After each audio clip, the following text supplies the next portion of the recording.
Muito bem, entendemos aí os conceitos de gênero, sexo, falamos sobre sexualidade, agora vamos mergulhar. E vai ser de uma maneira bastante didática para entender um pouquinho essas dimensões que formam a diversidade sexual humana. Eu compartimentei para que a gente possa entender de uma maneira um pouco mais fácil, mas lembrando que a gente é complexo enquanto pessoas, né?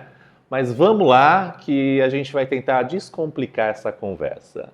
Ó, para começar, vocês estão vendo aí meu bonequinho ou minha bonequinha, enfim.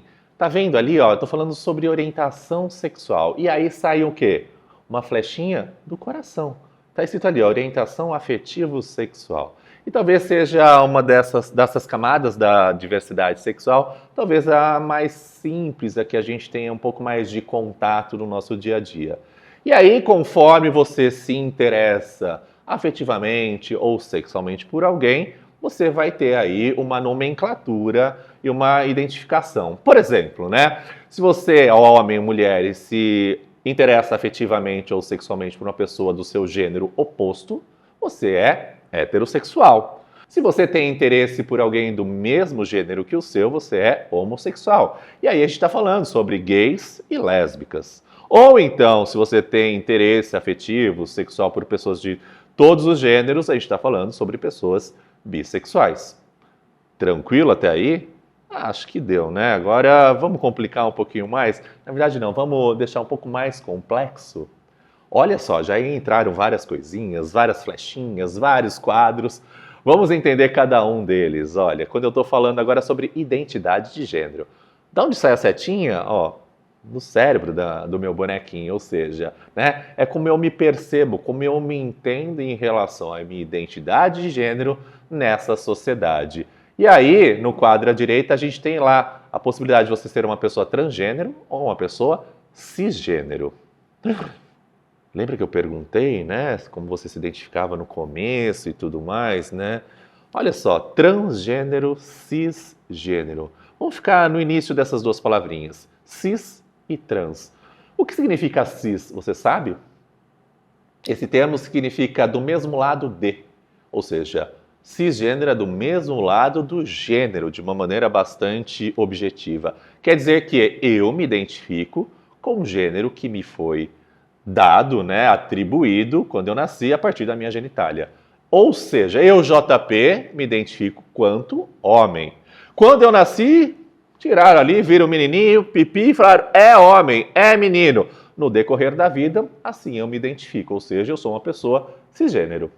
Trans, esse termo trans significa atravessar, transatlântico, transamazônico, ou seja, uma pessoa que atravessa o gênero de uma maneira bastante objetiva e simples. Ou seja, são aquelas pessoas, né, que não se identificam com o gênero que lhe foi atribuído ao nascer. Muitas vezes isso acontece, lembra que eu disse, né? Pela genitália. Ah, é menino ou menina? A genitália, né, que diz para a sociedade de maneira mais ampla qual que vai ser o gênero dessa pessoa. Mas não é isso que acontece necessariamente. Você pode ser uma pessoa cis ou uma pessoa trans. E as pessoas trans podem se identificar como tal na infância, na adolescência ou até mesmo na vida adulta. Deu para entender? Agora, se eu perguntar para você, você se identifica como cisgênero? Você vai saber me responder. Aí eu sempre brinco. Leva essa pergunta para o domingo, no almoço de família, e pergunta, quem aqui é cisgênero? Levanta a mão. Tudo bem, alguém pode cuspir uma macarronada, não entende? Mas aí você pega e explica, calma, gente. Você é cis ou é trans nesse mundo. E aí você explica, mostra que você sabe sobre esse assunto, e aí letra todo mundo, traz aí a letra para a galera. Belezinha? Mas olha, quando a gente está olhando para esse universo da transexualidade, né? Olha do nosso lado aí do bonequinho, aí tem um pouquinho mais de outras informações que são importantes a gente entender, né? A transgeneridade, né, as pessoas trans, como a gente muitas vezes diz, né, você pode se entender como, por exemplo, um homem trans. O que seria um homem trans? Ao nascer, essa pessoa tem uma genitália feminina, ou seja, a pepeca, só que no decorrer da sua vida, essa pessoa se identifica como homem, na infância, ou pode ser na adolescência, ou na idade adulta. Ou seja, é um homem trans. Beleza? Como eu me refiro a essa pessoa? Sempre no masculino. Os pronomes é ele, dele, né? Ele é bonito, né? Ele é, enfim, tudo que vai ser utilizado, né, para se referir a essa pessoa no masculino, né? Ou seja, Um homem trans. Uma mulher trans, né? É aquela pessoa que ao nascer, né, identifica-se a genitália masculina, ou seja, o pipi nessa pessoa. Só que no decorrer da vida, essa pessoa se entende enquanto mulher. Ou seja, temos aí uma mulher trans. Vamos utilizar sempre, né, os pronomes femininos. Ela, dela, ela é bonita. Beleza?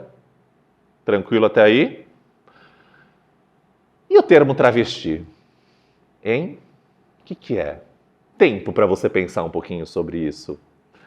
O termo travesti é o mesmo de mulher trans? É diferente? O que será que é? Vamos lá, vem comigo que eu vou te explicar. Né? O conceito, a palavra travesti, ela é muito anterior, né? Ela nasce aí nesse ambiente latino-americano, sobretudo brasileiro, muito antes do termo mulher trans e tudo mais, né? E vem dotado de muita carga, né? Quando eu falo travesti, eu diria que quase certamente você pensou em quê? Né? Em prostituição, em mulher que está ali na rua, né? Em drogadição, em vulnerabilidade, em roubo, né? Esse termo, ele traz muito ainda essas características, mas isso é um estigma da palavra, tá? E ele vem desse campo para dizer sobre as pessoas que não se identificam com o gênero que lhe foi atribuído ao nascer, né?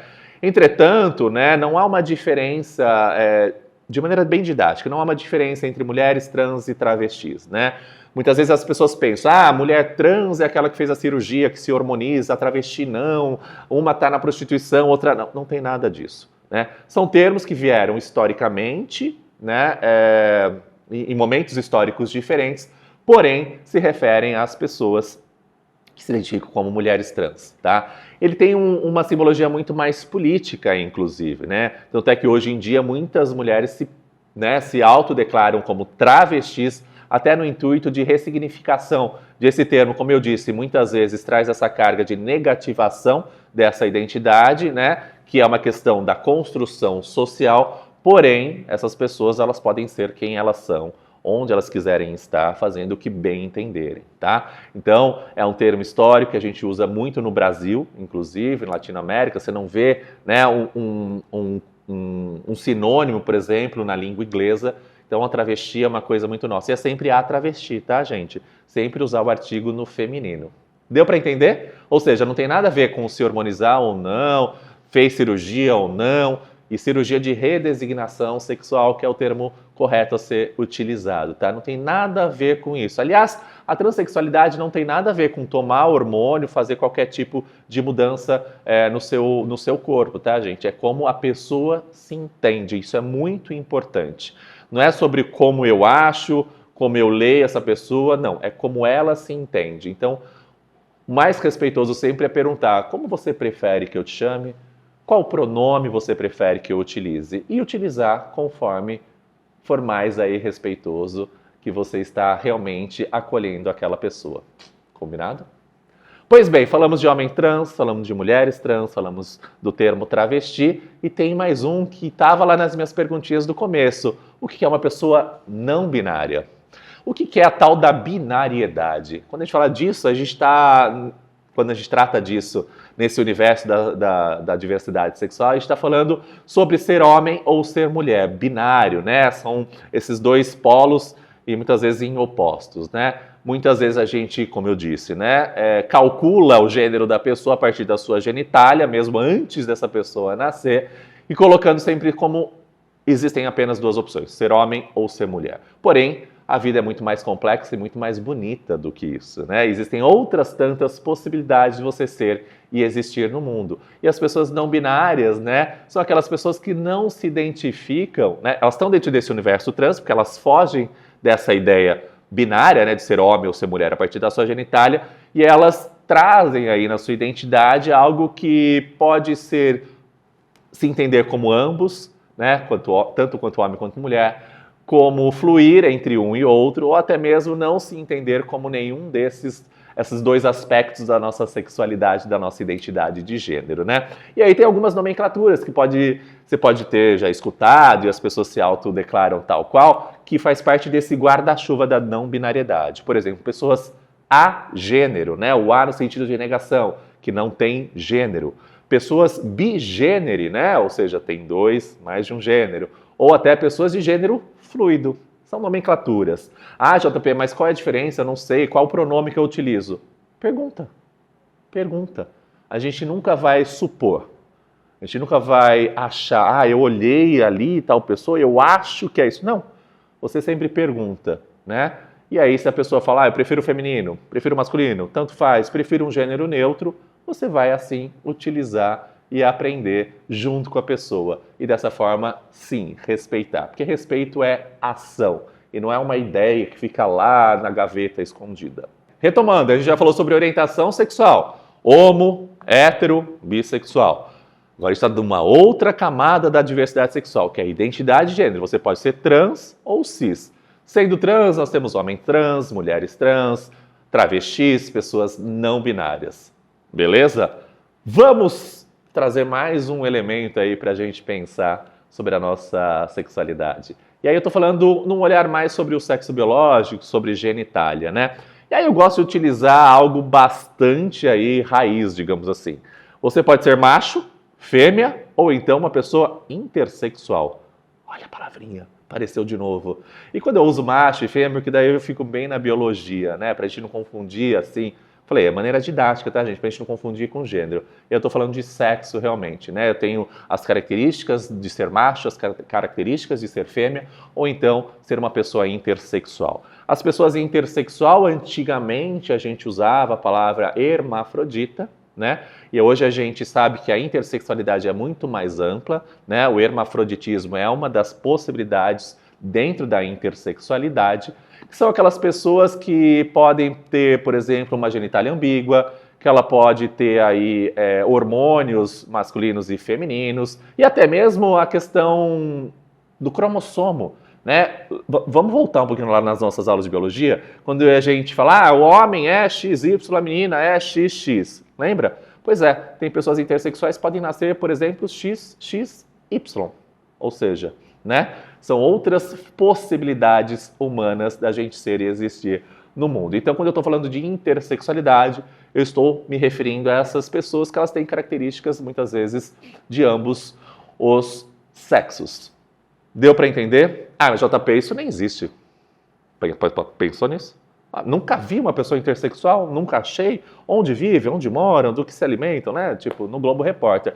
Não, eles existem, elas existem sim. Eu estou falando por quê? Você conhece uma pessoa ruiva? Ruiva de verdade?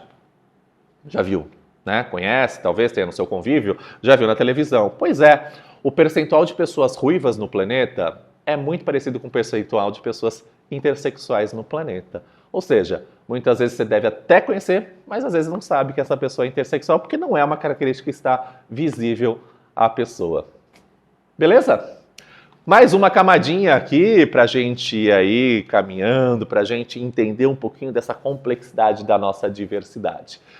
Olha só, quando eu estou falando sobre expressão de gênero, olha, coloquei mais um elemento aí na nossa diversidade sexual. O que é a tal da expressão de gênero? Lembra que eu falei lá antes, no nosso módulo anterior, o que é gênero, né? Que é uma construção social. Enfim, dentro dessa construção social, né, a gente tem imposto aqui, por exemplo, no Brasil hoje em dia, como uma mulher deve se vestir, ou como um homem deve se vestir, né? Geralmente, quando eu falo de mulher, você está pensando, por exemplo, que ela está de maquiagem, ela tem cabelo comprido, ela não tem pelos no rosto, né? Ela usa saia, ela usa salto, ela tem um jeito mais delicado de falar, uma voz mais aguda, né? Ela usa acessórios XYZ. O homem, o contrário, né? Ele pode ter barba, ele não tem, muitas vezes, cabelo comprido, né? Ele está de uma maneira mais sóbria, fala mais grave, anda sem rebolar, enfim. São ideias de como a gente expressa o nosso gênero. Entretanto, para além de expressar de uma maneira mais masculina ou de uma maneira mais feminina, existem expressões que são mais andrógenas. E aí eu estou falando o quê? Desses elementos que se misturam, né? Então, homem de saia ou de unhas pintadas, mulheres que usam um terno, por exemplo, com cabelos curtos ou com vozes mais graves, né? Enfim, a gente está falando sobre uma androginia na sua expressão, que não tem nada a ver com a sua orientação sexual ou identidade de gênero, né? Ou até mesmo sobre o seu sexo biológico, né? Mas a gente traz esse elemento dentro da diversidade sexual porque a nossa sociedade, novamente, é bastante binária, né? Ou seja, se você nasceu com pênis, você tem que performar masculinidade, você tem que se identificar como homem, né? Se você nasceu com a pepeca, você tem que performar a feminilidade e se identificar como mulher. Tudo que foge a isso também acaba sendo foco de violência, infelizmente. Então, a gente tem até casos, mundo afora, e aqui no Brasil, por exemplo, de o homem, né, o pai e o filho andando de mão dada, por exemplo, serem vítimas de violência, né, achando que por dois homens estarem de mão dadas, isso é inconcebível, é um casal gay, quando a gente está falando de dois homens que eram pai e filho, né. Aconteceu também um caso desse, que a mãe e filha saíram abraçadas do cinema e aí foram xingadas, hostilizadas, como entendendo que fosse um casal lésbico, né? Ou até homens que têm cabelo comprido, enfim, mulheres que têm cabelos curtos, né? Que também muitas vezes são vítimas aí de algum tipo de violência, xingamentos e tudo mais pela sua expressão, que foge essa ideia do que seria ser homem ou seria ser mulher, que ainda é muito, enfim, retrógrado, convenhamos, né? Pois bem, vamos retomar um pouquinho de tudo que a gente viu até agora sobre a nossa diversidade sexual. Eu trouxe 4 camadas dela de uma maneira bastante didática para a gente entender orientação sexual, identidade de gênero, as questões de sexo biológico e genitália e expressão de gênero. Eu gosto de trazer um exemplo que é bastante marcante. Por exemplo, quando a gente pensa nos roqueiros dos anos 80, né? Cabelo comprido, maquiagem, unhas pintadas, muitas vezes roupas que fugiam dessa ideia, né, do masculino e tal, né? A gente está falando de homens, muitas vezes heterossexuais, muitas vezes cisgênero, que traziam esses outros elementos, por exemplo. Então, quando a gente está falando de expressão de gênero, a gente está falando sobre isso. Acho que é bastante interessante a gente pensar nesses roqueiros, né? Boy George, por exemplo, até Kiss e tudo mais, que traziam todos esses elementos aí bastante fugindo essa ideia do masculino ou do feminino, trazendo essa androginia. Vamos retomar um pouquinho de tudo que a gente falou e aí eu tenho um quiz para fazer para você, para ver se você entendeu direitinho essa complexidade humana. Falamos sobre orientação sexual, identidade de gênero, as questões de genitália, sexo biológico e também sobre expressão de gênero. Agora olha aí na nossa tela.